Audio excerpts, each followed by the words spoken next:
I'm so happy to see you, Willy. And after all these years, um, it's an honor to be in conversation with you right now. So welcome. Um, I definitely want you to share more or to share about yourself, and maybe give a short bio, and then we can go into the conversation from there. Sure. Well, I like to joke a lot about my experiences, but when I introduce myself, I always say that I as I'm growing older, I don't have an identity because I see the past differently than, I'll be 51 tomorrow. And, say that Willy, it's an English name, Barreno is a Spanish name, but I do carry a Mayan face within me. So that means that I carry about three identities. I'm speaking English today, which is the language of the neo-colonizer, Spanish, the language of the colonizer. And then now I'm learning the language of my ancestors, which is Che. Hopefully in 4 years I'll be trilingual. But then the idea for me is to return to my roots. And then sometimes I like to, in a funny way, I want to say that I do carry a PhD in crisis, a master's in disgrace. I have a bachelor's in tragedy, but currently 51-year-old, and I'm studying at the kindergarten of happiness. Mm-hmm. And because for me it's important. Today I'm in Guatemala, and because I want to remember my childhood and I want to remember my past. And I'm very very excited to speak about who I am.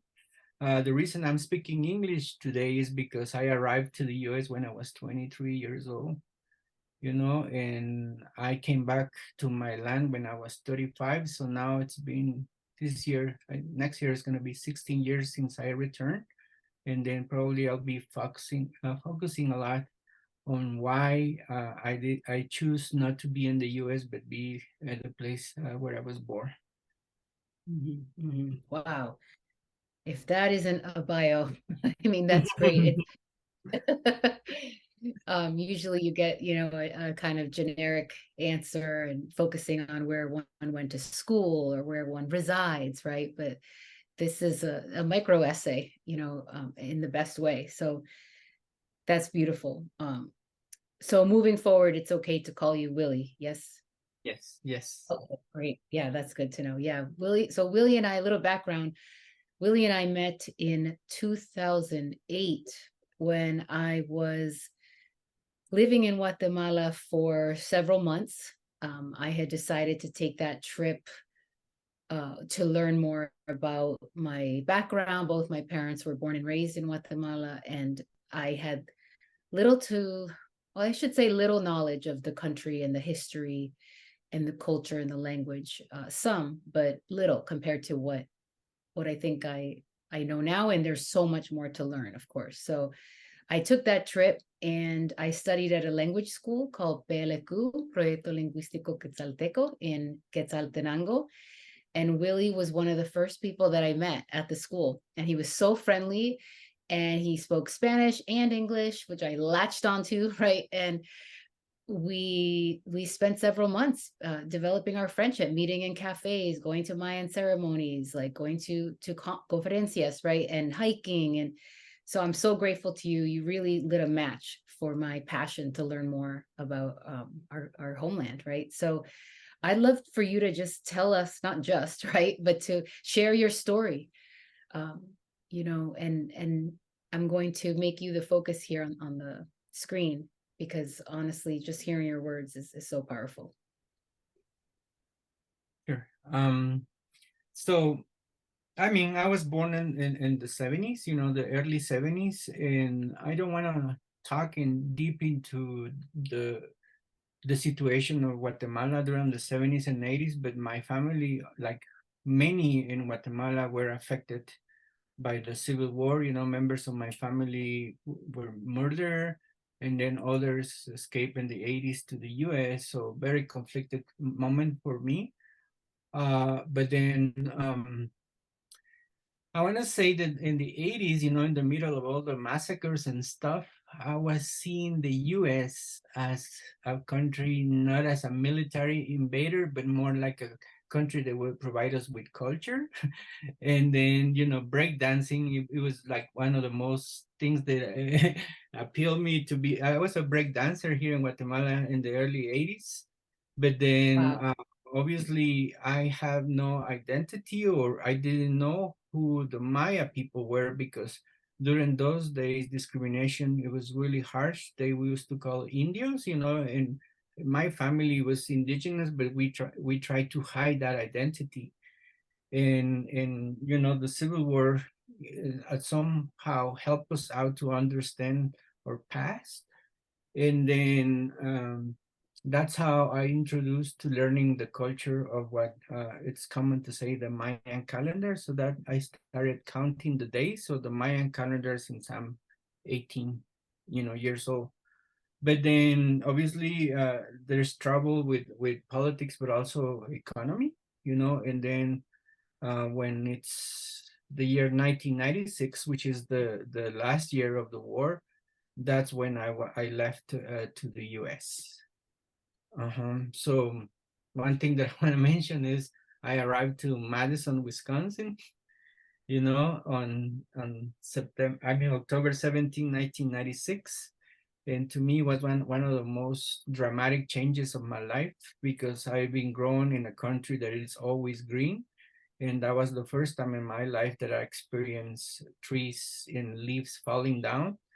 And Mm. then me is one of the most, I want to say myself, that was one of the saddest moments to see a forest, getting dry. That was something that I was not used to, but also entering into a country that at this moment I still see it, that it's a very competitive, society, where you have to struggle, to show who you are, and doesn't matter how, but you have to make it in the US. And yeah, so I spent 14 years in the US, and first job I was a janitor, but then I didn't want to clean toilets for the rest of my life. So also didn't want to be in the cold winter of the Midwest. So 11 months later, I choose to move to Santa Fe, New Mexico, because I found out that Santa Fe, New Mexico was the least American city in America, because everything was made of adobe. And then there Huh? was Native American culture, there was a Spanish culture, and that's where I changed. And I think Santa Fe has been a country, a city that kind of led into who I am today, because I became a cook. So since Mm. 1997 until today, cooking, it's been my thing every single day. I still today work with food, but also being in New Mexico, it kind of shocked me to see how many undocumented migrants were arriving every single day, Mm. to the US. So, but also learning about the culture of the Pueblo people, because they don't want to call themselves Native Americans. I think it helped me out to understand uh, who I am today. Mm. That's fascinating. I mean, but what originally brought you to Madison, Wisconsin, of all places? And it was love and Uh-huh. Okay. politics, love and politics. But then, but then I think Madison, Wisconsin, it played a big role, especially the University of Wisconsin. In that time, there was a group called Community Action on Latin America, and they were really aware of what was going on in Guatemala, in, Right, right. so yeah, So, that was very good, but it was not, to me, something that I wanted to do. And then obviously some people have access to high educational, like going to university, but that was not my case, because I needed to send money back to my parents in Guatemala. So I was not focusing on education, but more like a lot of immigrants in the US today is just trying to support their families back home. And that's what I did, the first, almost the entire time I was in the US, helping and supporting my family back, back here. of course, of course. Wow. And so then you go to Santa Fe, and then from Santa Fe back to Guatemala. Actually, How no. Later on, I was like moving to. I'm not gonna say companies' names, but I was working for this organic or natural store where I was cooking. So that would send me to Texas, to Chicago, to all the Midwest region. But then at some point, I'm thinking, I mean, people are being deported like crazy in the US. I was in Chicago. I think that's when I met you because I started a project of doing a documentary called Documigrante. You can see it in YouTube. It was about to search for the root causes of Mayan migration to the US. And I think in the year 2005, after the big marches in the US, claiming the rights for immigrants and then the immigratory reform, that's when I gave up a little bit about my work as an activist of immigrants, because that's what I did in Santa Fe, that's what I did in Texas and Wisconsin. It was to help immigrants on my side job as a volunteer. And that's where I began filming this documentary. After I finished that documentary in 2007 is when I did a tour all the way from Seattle to New York, showing this documentary, Yep. Documigrantes called. And that's when in 2007 in New York, we created this network called DESGUA, spells DESGUA. The intention was to prepare people to be I mean, we have to have a plan if we get deported. What do we do when we return back home? That was, I think, the initial idea, because a lot of people are being deported and others are getting tired of being in the US. So I think that's when we plan eventually to open up a restaurant in Shela. And that was in 2007. And I was back and forward for 4 years, 2006 to 2010. And finally, I started seeing the numbers of deportations being increased in the US during those years. And then in 2010 is when I gave up to the US and we opened up a restaurant here in Shela called Wow. Cajore. So that was 13 years ago. So the restaurant has been open for 13 years now. Almost a quinceañera for the restaurant. Almost, yeah. I'm just thinking about how that was a real pivot point in your life, because you decided not to return to the US. Whereas before you had lived there, you had gone back and forth, but this was a defining moment of your life. I'd love for you to talk about what prompted you to make that decision. You already shared a little bit about like seeing so many people who were deported and people who were tired of life in the US and electing to, in some way, self-deport. Yeah, I usually don't remember. I mean, I don't like to talk a lot about myself, but then I like to talk about moments in the US that mark my destiny. And Yes. one is Judith. She was middle-aged woman from Guatemala City, and she was the dishwasher at one of the restaurants I work in Santa Fe, New Mexico.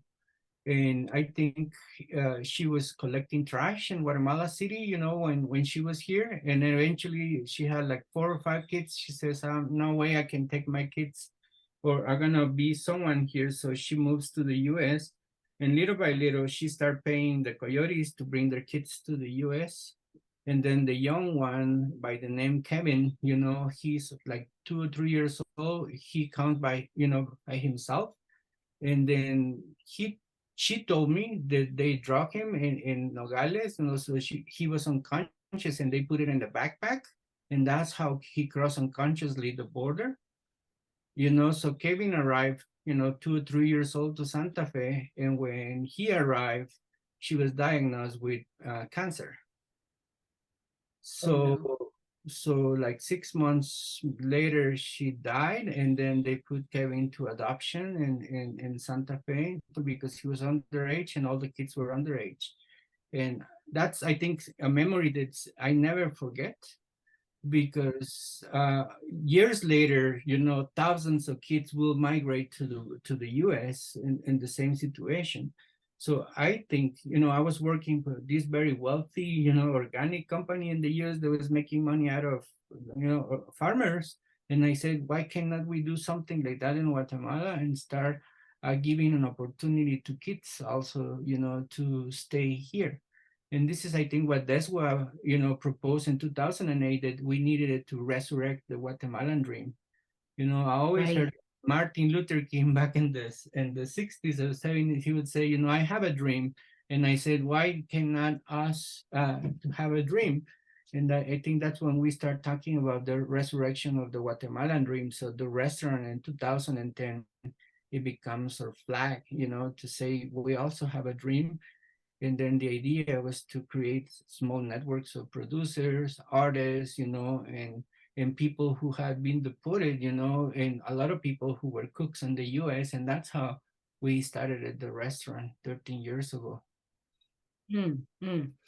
I love that it's almost like you're creating a welcome mat or welcome back mat for Guatemalan people in the US who come back to Guatemala. And I can imagine, right? Never know, but imagine what it's like to come back to a country as a young person and adult. But some people like were taken to the United States as babies or toddlers, and then they're raised in the United States, but then they can be deported, and then they come back as adults.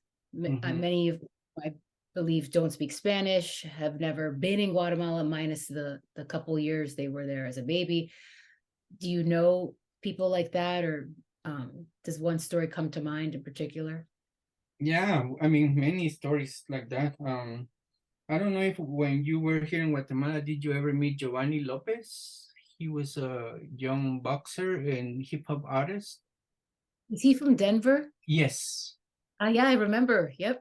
Yeah. I mean, when just months before we opened up the restaurant, I have two stories, parallel. But Giovanni moved to the States when he was 3 years old, in Los Angeles, Denver, and he was deported when he was 25. Almost didn't speak any Spanish. I don't think he even know where Guatemala was when he got deported. And I mean, he's still part of our community here. He is now a boxer trainer and he produces music for kids in Guatemala. And then obviously when he got deported, the first thing he wants to do is return to the US. And we say Right. to him, stay here, stay here. And then just like a week ago, he's saying, that was so stupid. Now I don't even think about going back to the US. He learned Spanish, and obviously we have different lives from what you live in the US and what I live here. And something that I want to point out is that, yeah, I had papers all the time. I had papers. I didn't go to school for English, but that I learned in kitchens, but I have all the privileges of a documented migrant had. But then working with undocumented people, seeing all the suffering, I think that's what it made me very sensitive.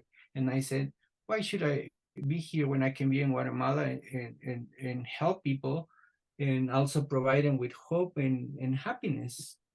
And a lot of people, when I deported myself back in 2010, people said, you're stupid, you have papers, you speak English, you have all the opportunities. I said, no, I want to make it here in Guatemala.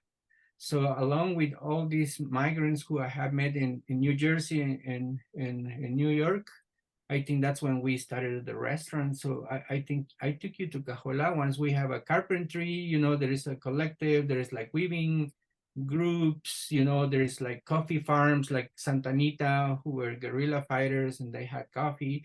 So I said, why cannot do a network and then help each other, but also wait, because more people from the US will return. And that's what it's been happening in the last few years, that a lot of people are returning, not just deported, but people voluntarily return.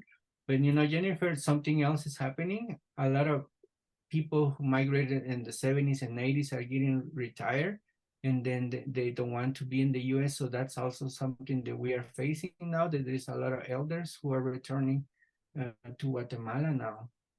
So Wow. it's a really wide network. But then Yes. now also kids, that were born in the US want to come and see where their grandparents or their parents were born. So my job is becoming very expansive, very complicated because migration has created that. Mm. So people are It's going and people are returning now. right, right. Mhm, And I include myself in that, it's just like mhm, going as a young child. I was 9 years old the first time I visited Guatemala. It was completely eye-opening and mhm, transformative. And we would go back every few years, but then I went back alone because it's different going on vacation, mhm, or for even 2 weeks, even a month, right? Versus living there, and going food shopping in the mercado, and learning about the history, going to places like Santa Anita and Cajola. I mean, that was a whole re-education I think I got when I was living there. And um, it's just exciting to hear you talk about the programming that you're doing, and the way you're I don't know the word, I'm going to think on it, but it's like this, it is this welcoming soul to all the people who are returning or coming mhm. back for a short time. And absolutely, my father would love to return to Guatemala after 50 years in the United States. That's really all he wants.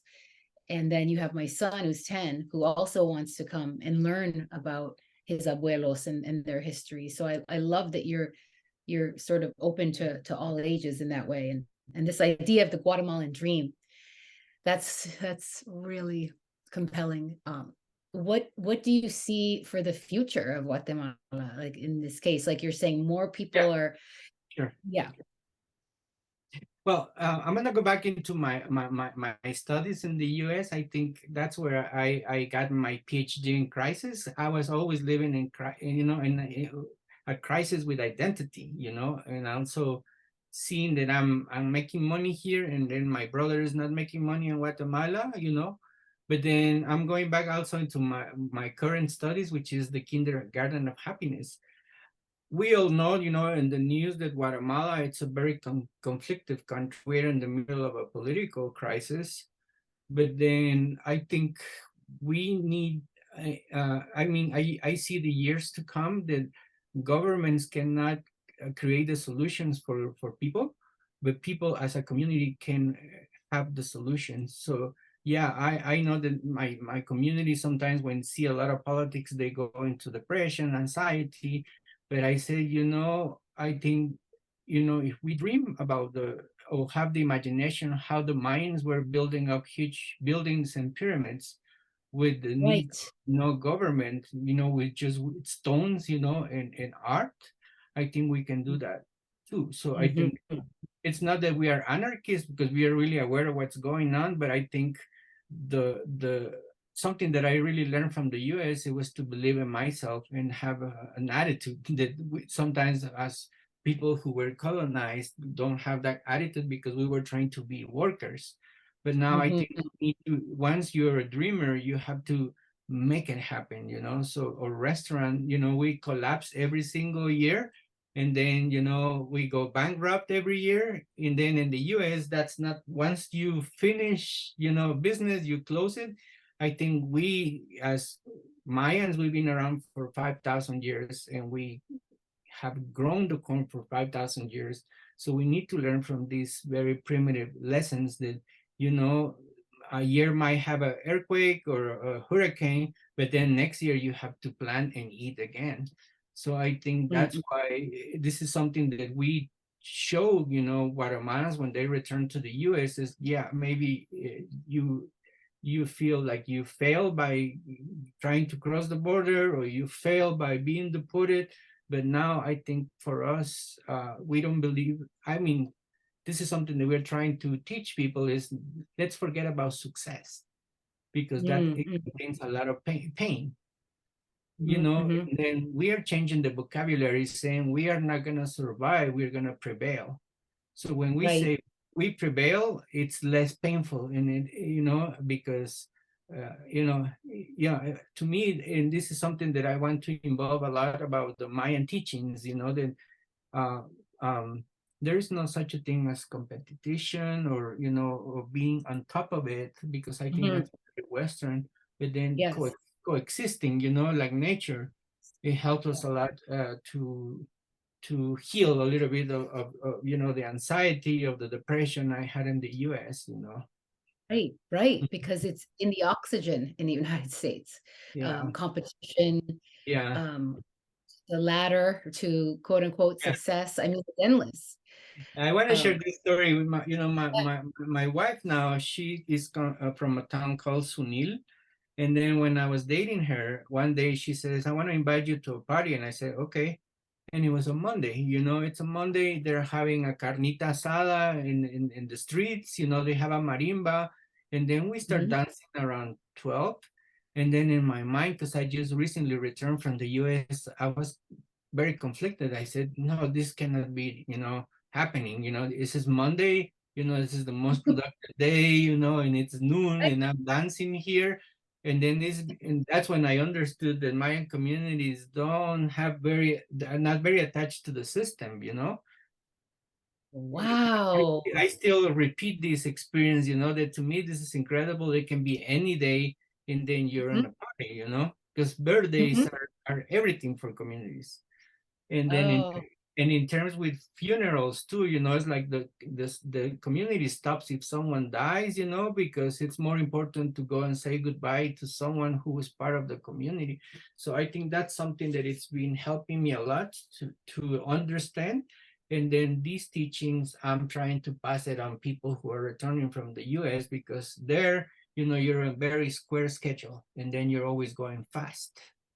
And yes. something that my wife, you know, when we were dating, you know, she says to me, Willie, why you always say I? And I didn't realize that I acquired that language in the US, the I, you know. Right. And now So what, I'm trying to say the we, you know, because we are part of a community. right, right, right. And this is something that I still, you know, learn, you know, that always it has to be including your family, your community, you know. And this is something, I think that's one of the main reasons I don't think I want to go to the US again, because I feel that I belong to a community here that supports me all the time. Mhm, mhm. Right, right. And there's so much emphasis on going north and the United States as the center. It was actually in Quetzaltenango in Pelecu, in the library there, where I first saw the map that was upside down. Mm-hmm, And I had never seen an upside down map before, where South America was in the northern hemisphere and North mm-hmm, America, the United States was in the south. mm-hmm. Completely shifted something in me that day, and meeting with you and all the trips that we took. But you're right, there seems to be a new wave coming of Guatemalans coming back, whether that's something that's chosen by themselves or by the US government. And then you were talking to earlier about the Guatemalan adoptee community. Many of those children that were adopted are now in their 20s, 30s, 40s even, and they're they're wanting to come back to Guatemala in some ways, right? Not all, but there's a big community so I just see some positive shifting, and yes, less emphasis on coming north. Maybe it's yeah, the Guatemalan dream. That's so Yeah. great. So tell me about Cafe Red. Yeah, talking about that, we named the restaurant Café Red in 2010, but then 2 years ago we changed the name just to La Red. You know, La Red in Spanish means the network. So Ah, 2010 Café Red, it was in Spanish. You know, again the network, but then people were thinking in English it was like the color red. You know, so right. so we have to change the name. But then the difference between 2010 and now 2023 is that we were very competitive, you know, when we opened up, because we wanted to be the best restaurant. But then we failed because I don't think the nature of the restaurant was to be competitive, but then more in collaboration, right? So now it's not just a restaurant, it's a community space. And something that I forgot to mention, Jennifer, we opened up around university this last spring. Oh, It's called La UAPA. It's UAPA, Universidad Autónoma y Popular de las Artes. And are we certified? I don't think we want to be certified. We just want to teach what we learn in the US to the next generations. So every Saturday, we gather, and then we bring kids to the red, the restaurant. And then the first class we provide it's with food. It's a buffet, ancient buffet. And I mean that's a new way of educating people, recovering, the recipes from our ancestors.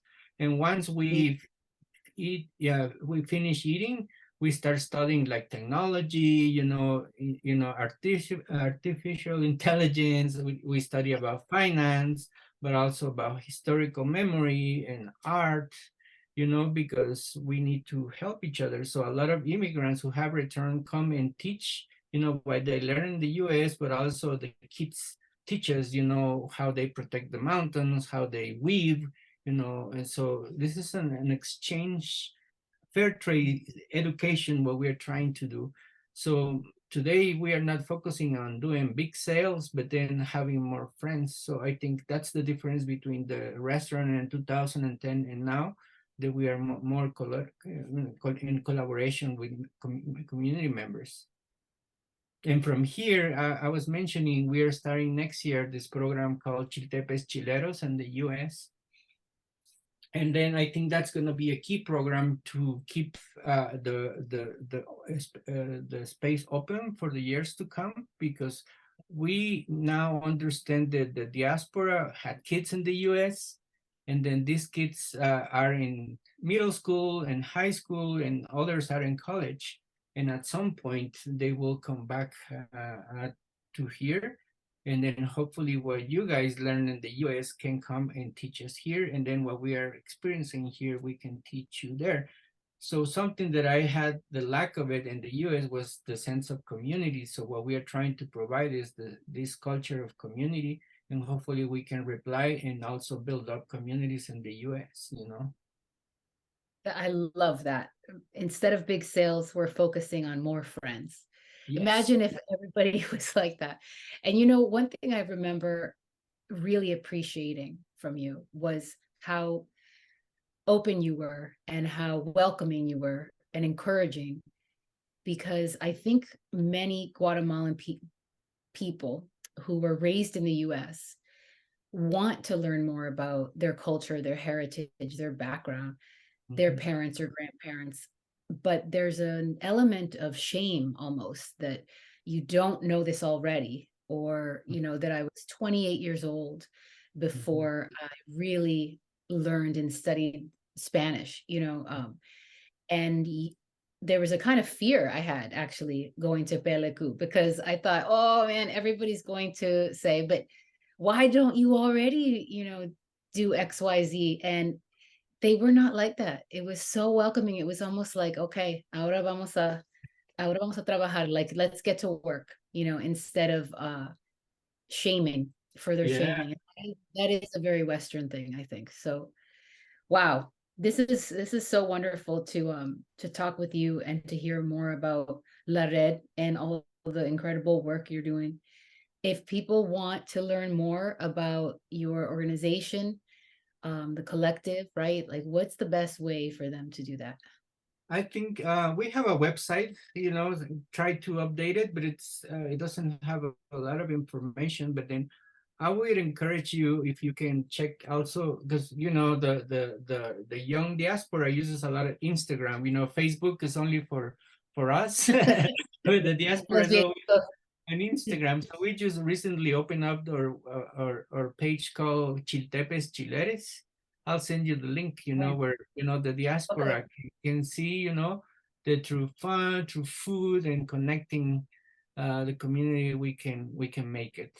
Again, I was very competitive. I was thinking about money 13 years ago, but now I think providing community, can help us out. And then like I said, I'm hoping that the diaspora, because they experience, their parents suffering, probably the first years where they arrived to the US, and they hear all the stories. I'm hoping that the next generations in the US, those especially who are going into college and schools, can remember that there is undocumented migrants that barely can speak Spanish, only Mayan languages now in the US, right? And then they feel alone, as I felt. And then I think Yes. as Guatemalans, in this case, I think we need to create the culture of healing and building up communities, right? 100%. Wow. Mhm. Wow. That's a beautiful note to end on. I mean, there is healing to be done, and there are parties to have on Mondays as well. So that's I love that.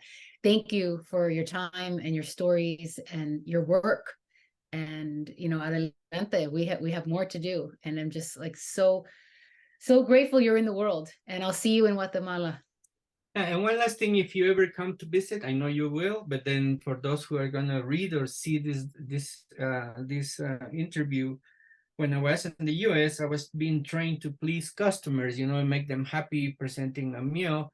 Now I'm 52 and I don't want to cook for customers. I want to cook for friends, So when people come from the US, I'm more delighted, just to present, the food, not just as a commodity or as a, profit, but it's more about through a table, we can talk stories, the oral stories, not just what we experienced in the US, but what our parents and grandparents did here, and then go way back, when we settled 5,000 years ago and we start planting corn, and that's how we start exchanging or little products we had, but also the stories, and then the great civilization that we are today.